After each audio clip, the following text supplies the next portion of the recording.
Hello, everybody, and welcome to Hanging Out with Howie. And tonight we have a unique topic that's been covered earlier this evening.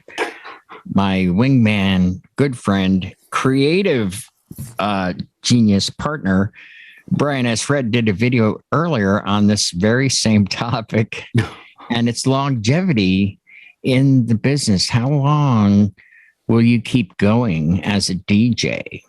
So let me first introduce everybody. I did introduce BSR over there already. And from Cyprus, we have DJ Alex G in the house with us. Thank you for getting up so early, Alex. And of course, my road dog and traveling wingman, John C. from Boston. Hey. Hello, John. Hello. And the soothsayer of all things legal music from Maryland, Mr. Bill Marsh. Howdy, howdy. And of course, we cannot forget my partner in crime and shenanigans, as the kids say, Mr. Jay Brannon. Check an email. Okay, I want to see Keanu lines tomorrow night, by the way, in your beard. Yeah, I want to see Grecian formula and the Keanu lines right here. I need the lines right here. The movie's out, dude. The movie's out. You got to look the part. You got to look the part, dude. I got to ditch a little bit of the gray. You know what? By the way, for what it's worth, we're the same age. Yeah, I figured you were. Pretty cool, huh? Yeah, we're actually both 57. And you can bet your bottom dollar that he has Grecian formula too. Oh, he does. Yeah. We're the same age. I know what he's up against.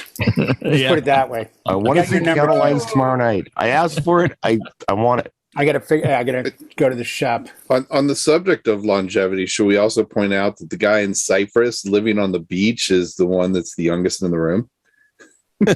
Is he Yeah, really? that's true. Yeah. Alex. Wow. How do you like that? All right, Brian, you did a video on it, a live video. Why don't you start us off with this? It's probably rude to answer a question with a question, but I was just curious, what inspired you to do this topic tonight? I don't know. Honestly, I get these things that just come to me, and they're called text messages. No, and Lori had the day off because she had to go to the dentist, and she goes, "What's the show about tonight?" And I was like, I think we're going to call it longevity in the DJ business. And she goes, "Oh, okay." So she wrote up the little thing. And then I see, oh, wait a minute. Brian's doing a video on longevity in the DJ business. I'm like, what the heck is going on here? Get out of my brain, dude. Well, I've been triggered. I mean, just lately, a lot of things have triggered me to talk about this kind of stuff. But every once in a while, you'll see the mobile DJ group posts. Somebody is going to ask, when is it time to call it quits? How old is too old? You always see this. And It's the same answers every time. I didn't reply to the damn thing. But I was thinking about Jay, not his age. Not his age. Just look at the so you understand that. No, what I was thinking about was something that we talked about. I don't know if it was recorded or what, but he was talking about learning some scratch techniques with turntables. Yeah, last week. And I got I got to thinking about, wow, that's kind of an odd thing for Jay to want to do because he's not that kind of DJ. Right. And then it got me thinking about how Jay, and it's totally cool, but because Jay came into DJing in the 90s after the record thing, he doesn't have the perspective that some of us other guys have who were DJing with records, and that these controllers, I know we say it, but I don't know that it really sinks in. All they're doing is emulating everything we always did on vinyl anyway. That's all. And in Jay's defense, he can't help it that he's only 29. So I'm just saying. He's a youngin'. He's a youngin'. Yeah. Well, I see this in a lot of professions, as I'm sure you do. People are, a job.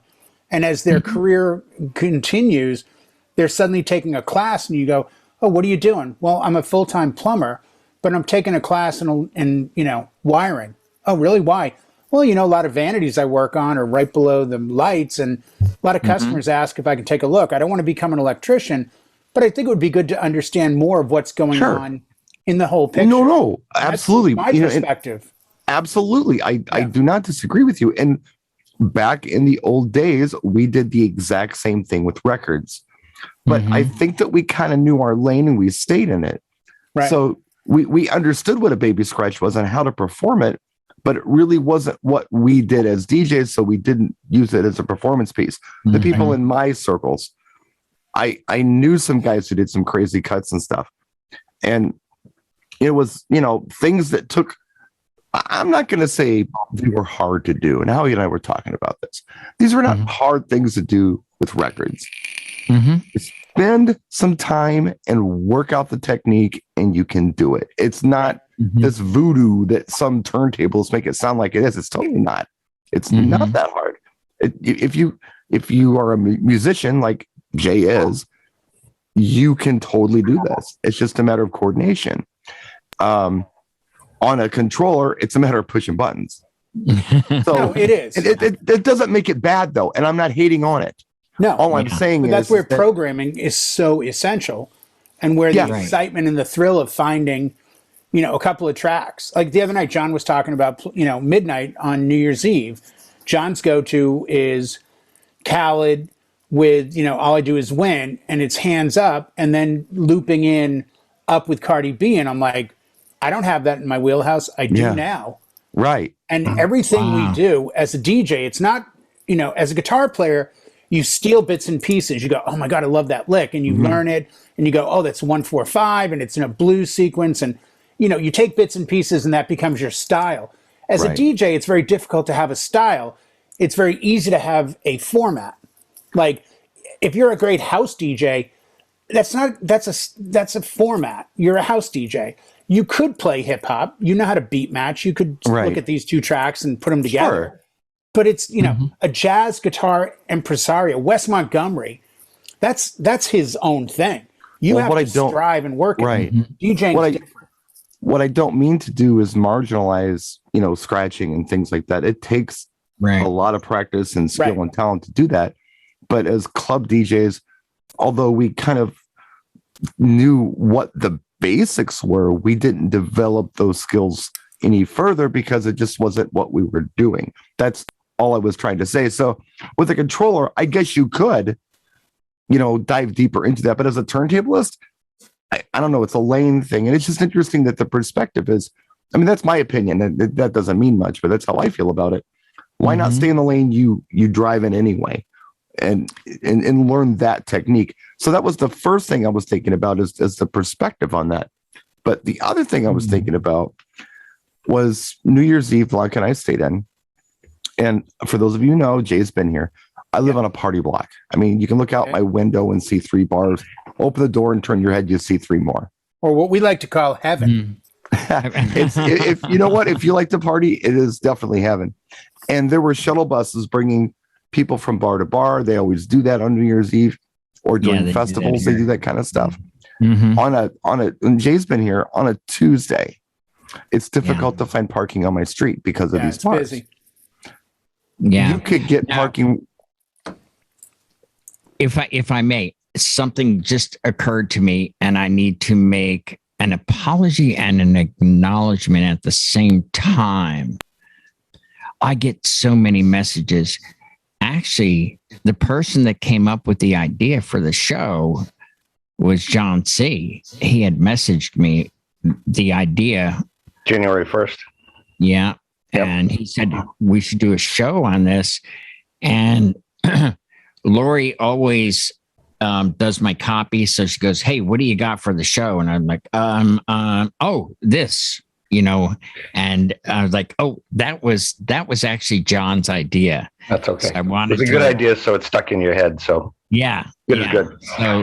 So now that you've been acknowledged, thank you, sir. Are you going to retire now? No, because I'm at the age that Betty White was when she took the Mary Tyler Moore gig. I still have a lot more good years. Me and Brian are almost the same age, and she was 52 and 73 when she landed that, and she'd already been on a star Yeah. entertainer for 20 years, and she went on to have 3 more illustrious careers and lived to 99. So I was thinking, how long can we go? Yeah, and DJs. that was the point where she was that part for her, she was the Randy one on the show. So I'm just saying. So in longevity of DJs, Howie, you're Wolfman Jack and Casey Kasem, because you've been around a little longer than us, and we're a little older than the mid-level guys that came along, the Carson Daly and and that crew. So I think as an entertainer, it's not as much on you, but as a DJ, it's a lot more mental, and learning, keeping up with the trends, learning the music. You can always have someone lug the gear, but put on the show, you still got to have it going on up here. I think that's our only limitation, aside from vision and hearing, that we can stay in the game as long as we want these days. Yeah, So much I easier. agree. I think a lot of it is passion. Oh, I'm too. sorry. Go ahead, Bill. No, I'm sorry. No, go ahead. I was just throwing in passion as an important word. Well, there you go. See, he's Betty White's age when she had that passion part in Mary Tyler Moore. So I get you. I'm feeling you. You still have the passion, do you, Bill? Yeah, of course. I would say clearly we all do, because at some point you can't just be doing this because you like music. You can't just be doing this because you're a gearhead. At some point, you get burnt out on everything else, and the last thing is passion. If your passion for DJing school dances or DJing bars or DJing bar bat mitzvahs or DJing weddings on the beach in Cyprus,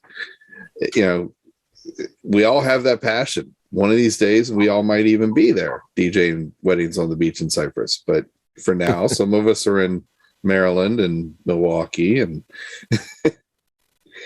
well, then there's guys that are on the beach in Cyprus.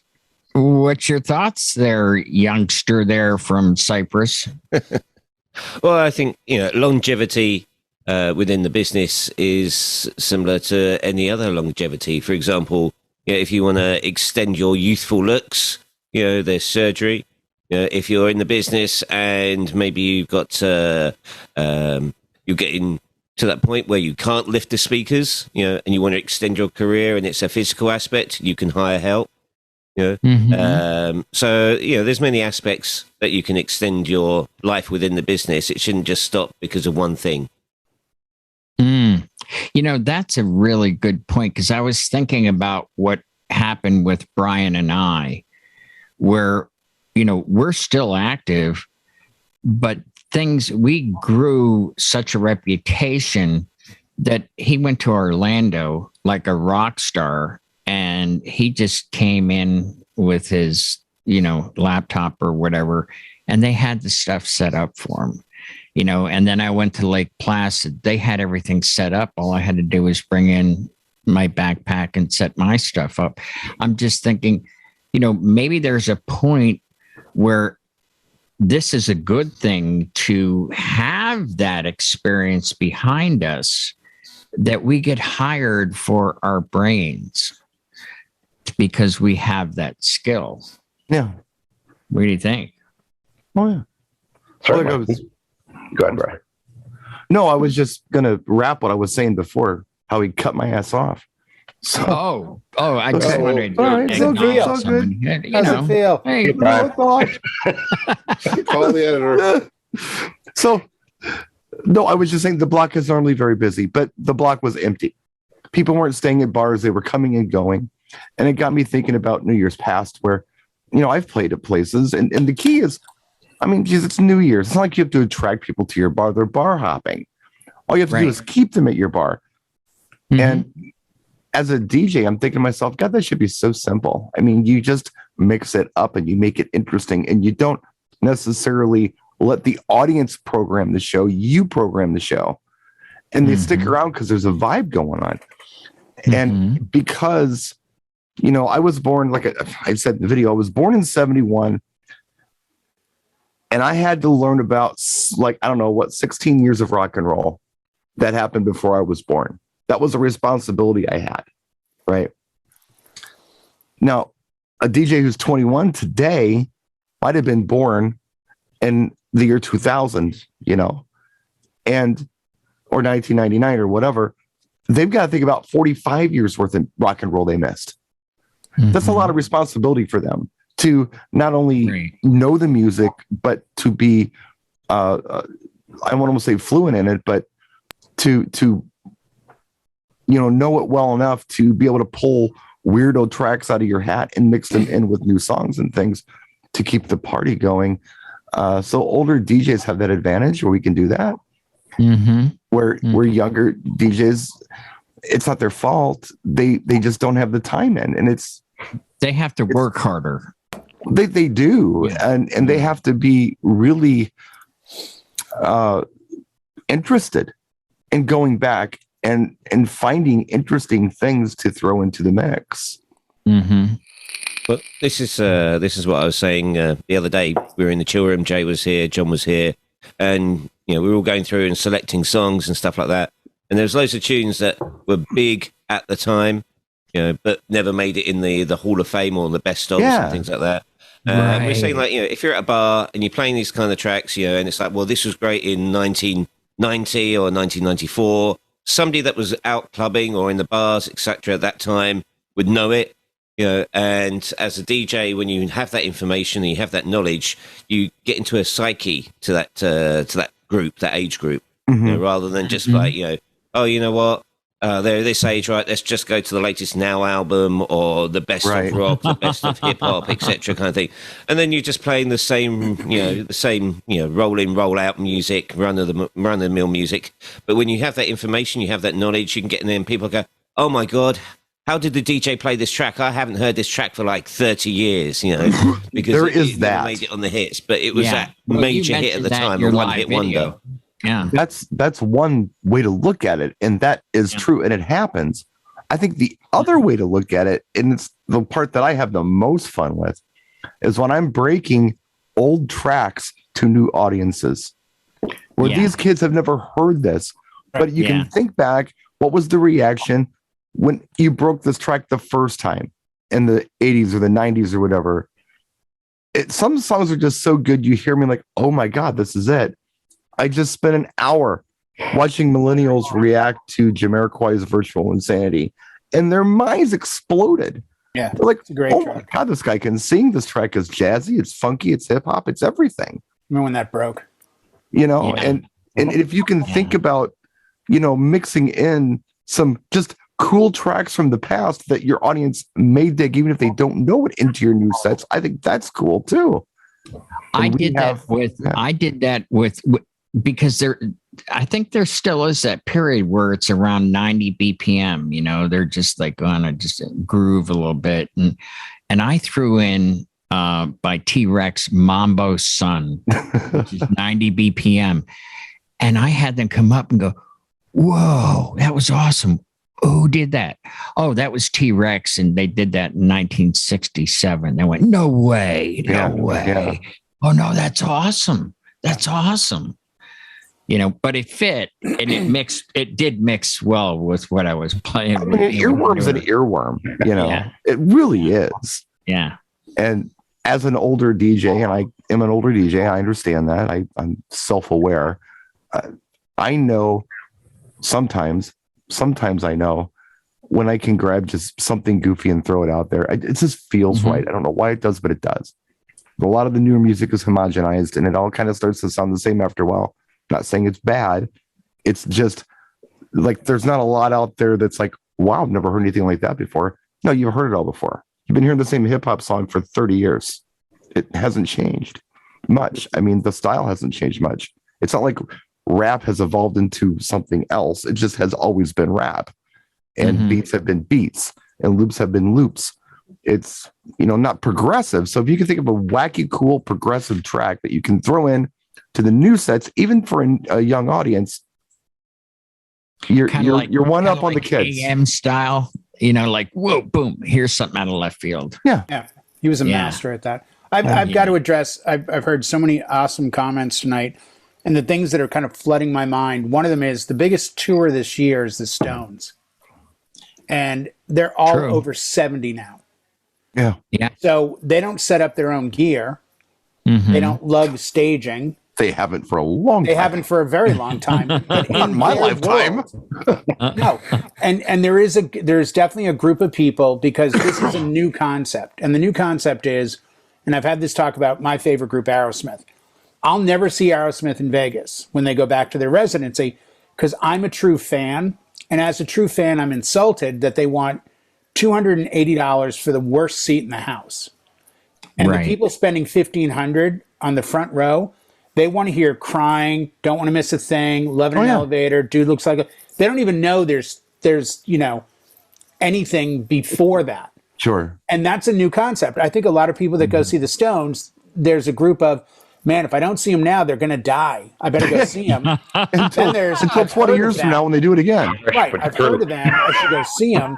There's all these different things. But in the world of longevity, and I think you guys understand my work with Pioneer DJ, I've been very, honored and fortunate to have seen thousands of DJs play in the last 18 years that I've been with them, especially when I would do Miami.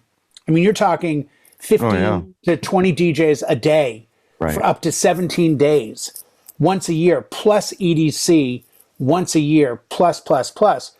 And I can tell you, to this day, the two standout DJs that I've seen that absolutely have blown my mind 100% of the time were Eric Prydz, who I think is probably in his late 40s, and by far the best DJ I've ever seen come on a stage anywhere, or the Tide, Danny Tenaglia, who's got to be 60. And if you want to see how a real DJ does a set, look up anything by Fatboy Slim.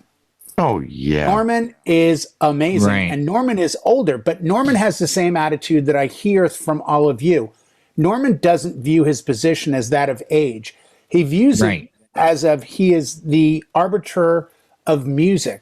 He's the guy that when I saw him in Miami on a hot night with a full crowd, in the middle of his set, he just went and played Celia Cruz, Carnival of Life. Not a remix, not a redo, the actual track. Right. And the place erupted. And I looked at it, and the people with me were like, oh my God, what's going on? I go, he's DJing. Yeah, right. I go, he has a Latin crowd. He's in Miami for Christ's sake. Of course he's playing Celia and he's Cruz. playing the biggest salsa ever. That's what he's doing, exactly what I would do. I would play Carnival of Life. They're like, seriously? I'm like, why wouldn't you? This is the exact crowd when you would play it. And I think that's the longevity of our industry isn't based on age as much as it is, as Bill said, on passion. Carnival of Life. But also based on, and I've always used this, and I don't know what group I took it from. I took KK Downing from Judas Priest once said when I was probably in the 9th or 10th grade, you're only as good as your last gig. And he took it from someone else. But I firmly believe as a DJ, I'm only as good as my last event. And that's why every event has to be great. But also, the day you stop being nervous about the event is the day you don't care enough to do the event. Yeah. I'm nervous and anxious every wedding, every bar mitzvah, every corporate party, every 30-person backyard party, because it matters. I respect what I do. And I can't ask for respect if I don't give it. And that's to the music, to those that went before me. I mean, I look at young kids at 21. Yes, they have an uphill battle with learning music. But like everything else, the technology has changed so dramatically. Every sport you can name. Guys used to play football with a leather helmet. They made $50 a game. They had off-season jobs, and they loved it. And they'd break a leg and still play. Well, I never owned a bicycle helmet. Does that count? No, but that's the thing, Brian. There's a great quote by, I can't remember the author's name. And the quote in the book, it's about baseball. And the best quote in the book is, baseball, it used to be men of steel with sticks of wood. And now it's men of wood with sticks of steel. And the point of it is the technology has made it so much easier. There's steroids, there's training, there's, physical therapy. People used to do it for the love. And now they do it for the money. If you're in this game like you and I and Howie and John and Bill and Alex, if you're in this for the love, you'll do it as long as you want to do it. If you're in it for the money, You'll do it as long as it's convenient. I watched a DJ who I won't name, who's under 30, who said, when I started a few years ago, I was $1,000 a wedding. Now with sparklers and fog and dancing on a cloud, I'm up to $5,000 a wedding. That's not a DJ. That's a guy that plays music at events, and he does it pretty well. He's an event guy. Right. That's fine. But he's not going to DJ into his 40s and 50s. No. He's going to sidetrack and start crate hackers and do this. And do that. I mean, I'm not going to out anybody, but I could name the top 10 most famous mobile DJs in the country. And I can tell you, I would put my money on any one of us in a battle. Get on stage, open format, pick the next song over any of them because they're not passionate. But you know, I've never seen it. I've never personally, or I don't personally see it as a competition. And I don't. But it's Brian, competition in that you can always taste the love in food. And I mean, the love in music. I really can't, do. Yeah, I don't want to hate on anybody. I'm not hating on it, Brian. What I'm saying is the difference of longevity comes down to which DJ are you? Are you in this for the love of it? Because you'll go forever. Or are you in this for the money? Yeah, but that's ageless. I mean, it becomes a, man, I can do something different. I'm going to do this. I'm going to side hustle. I do this. I love weddings. I can't wait for my next wedding. I love DJing weddings. I love DJing in general. I've got 2 things next week. I love it. I'll be on Twitch again a couple times this week.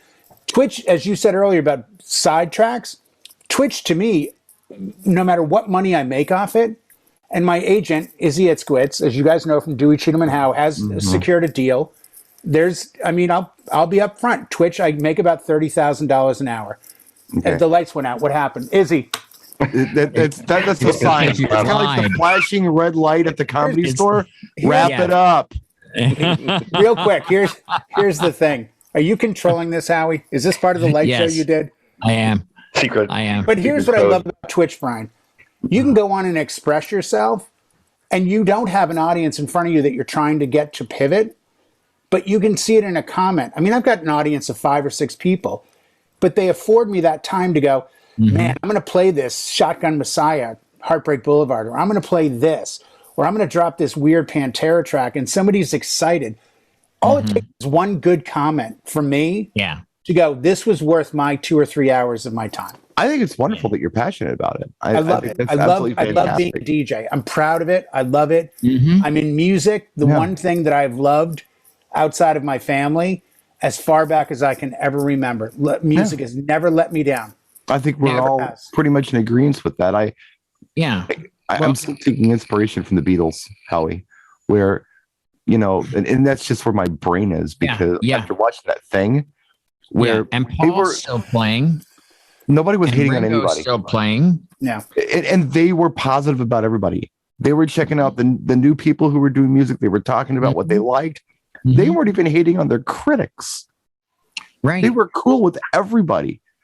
And it's a life lesson for me. You know, I just want to be cool with everybody. And I don't want to try to, you know, these kids compared to us or they have it. No, none of that. No, it's just different. No. And I hope I didn't come off that way. No. I don't think that way. It just meant the technology's changed them. Yeah. You had to go. I don't think anybody in here means to, you know, put anybody down, whether it be a young person or someone just in it for the money. Hey, look, if you're in it for the money, then when you get it, you're going to leave. And if you have the passion as a young person, you'll develop that. You will work hard to get that knowledge. I mean, it's out there. It's certainly out there. I mean, my gosh, you can go to DJ Intelligence. What are the top picks for whatever decade? And then they can go down that rabbit hole, you know, of Spotify that recommends the next, if you like this, you know, or even YouTube does it. And then they, you know, come up with all kinds of stuff. I mean, where do you think the TikTok stuff is coming from? That's all like 70s and 80s songs. And these kids are like, whoa, look at me doing this silly thing to it. You know, it's possible. And it's possible to, like you said, we can embrace everybody. I mean, I mean, that's what we're here for, to help out. I mean, this whole thing is to help newcomers. Do you know what I dig the most about this, though? I mean, really, if I think about my job and what I do, I mean, yeah, I love music. That's a thing. I don't got to justify that or explain it to anyone. But what I really love about what we do is simply growth. Like, we're always growing and learning new things. And I love that about this gig. Yeah. It's like when a kid comes up, the bar mitzvah I just did, and a kid comes up and he's like, "Oh, do you have this track by Drake?" And it's like, "Yeah, that's dope. I know just when I'm going to drop that, because it's 130 BPM. It samples this. I'm going to do this. I'm going to do that. Yeah, I got it in my head." And they're kind of like, "Whoa," because they're 13 to 15-year-old kids. They mean nothing, and I get that. I'm just a jukebox, and I'm good with that. I'm fine. I think that what I've learned this year the most from you guys is terminology. You know, it wasn't until 2005 that yacht rock was coined by a writer from Rolling Stone. Back then it was called soft rock, and they even had their own station. Soft rock's different. And now it is. Yeah. Jay and John are coming on, and they're on Twitch. It's like, I'm going to do a dark wave set. And I'm like, I know these songs. When did it become dark wave? But see, what the hell? They needed a category so you can shop for it. You know what that was. I see a YouTube video and it says dark wave, and it's this guy and girl, and it's all red and dark and gothy. I'm like, this looks like something I would enjoy. I hit play. I spent 2 hours, and afterwards I went to iTunes and spent about $40, got all these tracks, and I'm like, I could totally pull this out. And the other night, John C. was there. You did, though, but then you included 9 Inch Nails, and I'm thinking, I never really, I mean, I didn't know what the term meant, but it fit. It fit your set. Yeah, and My Life with Thrill Kill, and I did the wax track stuff. And one of the best compliments I got in the year was on my breast cancer set, where Brian Red was there, and it was late for me, so it had to be very late for him. And he's like, "Man, this is such a great set. I really usually you can hear them just mail it in and play the expected song, but this is great." Like, I mean, I love Brian to death, and I don't search compliments from him because he doesn't give them willy-nilly. And when Brian gives you a compliment, that's a plaque you should put on the wall behind you, because it's legit. I need to get more compliments. That's terrible. Am I that bad? It was the middle of the night. But you're that honest. He never says anything nice to anybody, so he does. Take a note. No, you compliment people, but when you make a real DJ compliment, knowing how great you are, that to me is like, holy shit, this is a big guy that just said that. That really hit me. Just like morning. I was like, whoa. I was really flattered by that. You know, seriously, I'm just being honest. I think I told you then, but if I didn't, I mean, you know, I vaguely remember, but yeah, I mean, see what I mean? You wrote it off, you son of a. Gee, this is exactly my point. You don't care. I don't care. I don't care. I'm heartless. This guy. All right. Anybody have any plans to retire anytime soon here? No. Can't afford it. Yeah, right. No. That too. Well, we got Howie. That going. Howie, you want the closer? For us. Huh? Howie, you want the closing? Here's the closing. Sure. If you have a job, someday you're going to retire from it, and then you won't do that job anymore. We're DJs. You don't actually ever retire from who you are. You just stop doing it. So someday I won't DJ anymore, but when people say, "Oh, what do you do?" I'm a DJ. I'm just not gigging right now. It's like being a nurse or a Marine. You are always a nurse. Always a Marine. You're always a DJ to me. And I don't want, and please, no disrespect making that comparison. No, Brian makes a good point. If there was ever a car accident, we could be right there to play the soundtrack of their life or death. Wow. Well, it sounds like you know more about the nurse would be there to render aid, but we'd be there to render the soundtrack. That'd be great. Hey, everybody, DJ Howie Darkstar doing a necro set. Keep on breathing and breathing and breathing. Yeah, exactly. No, like to tie into Brian's point about the learning and the growth, it's evolving too, as like so much has changed from when we started to where we're at. You know, we started off, we were all, you know, we were Keanu Reeves, but we were the Bill and Ted version, right? we worked our way up to Point Break. We got through Speed. Whoa. It's going to take a while for some of us to get to, you know, John Wick and Matrix. Matrix level, Neo, but we're all on different tiers of the same growth evolution scale here. So it just, yes, that's my tie-in. You can't leave who you are. You can't. We're proudly DJs, and I think that's why we get along so well in the room, and why DJNTV has been such an amazing supporter of who we are. It's in their name as well as ours. The first two letters of our name and their name are the same. We're all DJs, and that's the beauty of it. Go ahead, Bill. I'm going to throw a postscript onto Jay's close, if I may. Earlier, Jay mentioned that your best show was your last show. One of the things that keeps me going and keeps me wanting to do this is that, and I know the guy who I can quote from this. I don't know who he stole it from, but my high school theater teacher taught me that your next performance should be your next best performance. That's a good one. Very good. Or your best. You should be putting out your best performance in your next show. And so, this is going to be tough on Alex to top this now for closing. If he can't, I got another one. No, of course you do. It's all right, Jay. Go ahead, Alex. Okay, so the time to call it quits is when the bad times outweigh the good times. When you have the high, but the lows outweigh it, for whatever reason, that's when you should quit. The pleasure and pain index. Yeah. If you hear the Divinals playing in the background, see how I did that? Touch myself? Brought up the Divinals. No, the other one. so that was always playing. If you hear that one. Does that mean Anthony Brown heard him? I love these shows where there's always a lot of wisdom and a lot of laughter at the same time, and I think that's why we get the viewers that we do.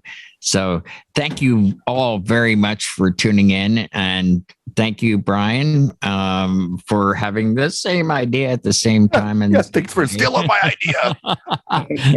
No, I just think it's cool that it's not the first or the 10th time this has happened. That's true. I love it. It's just So I got to be Johnny on the spot tomorrow night. Come up with something to talk about. We'll figure it out. Oh well, then I'm going to have to try to read your mind, and then maybe But anyway, good night, everyone. Thanks again. We'll see you next week.